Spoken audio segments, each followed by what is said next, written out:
Okay, Marius, here we are. This is a data log for the flight recorder from one of my dyno runs. I have my actual dyno file here. This is my actual dyno, like what I finished the dyno with, and this was in the process. This is not a final run. So you can see like we're going through here at like 6,500 RPM, and I like to get it where in this area where's the map sensor the closest to a point.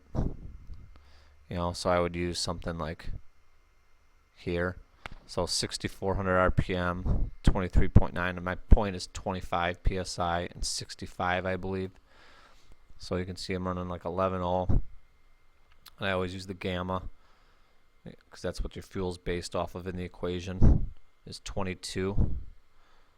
So go to the volumetric efficiency table, 6,500 at 25 PSI right there. My final ended up being 18. So obviously I took 4 points of gamma out. Gamma is, I learned, a direct correlation to percentage. So that means I actually took out 4% fuel. So just so you know that. So every time you take gamma in and out, it actually is in that area. It's actually a percentage of fuel. So then, yeah.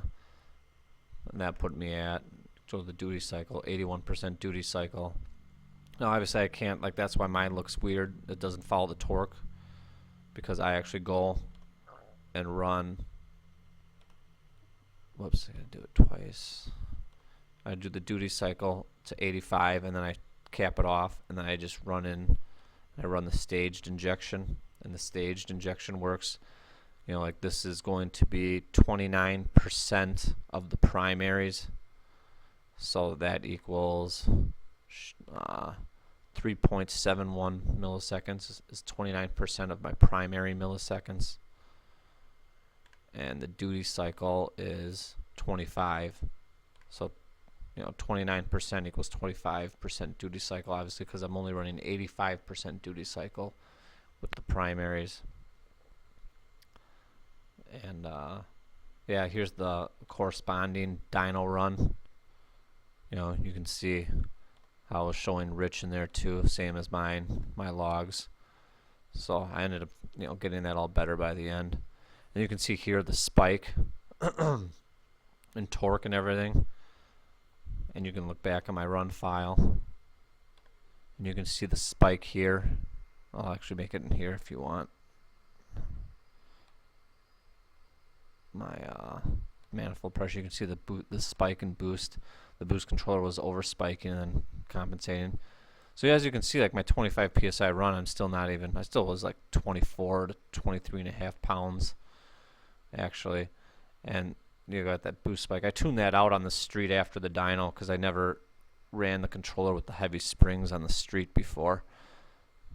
But I don't have that problem anymore. I got that out. And then you can, on the dyno you can see I'm hitting 20 pounds by 4,800 RPM and everything.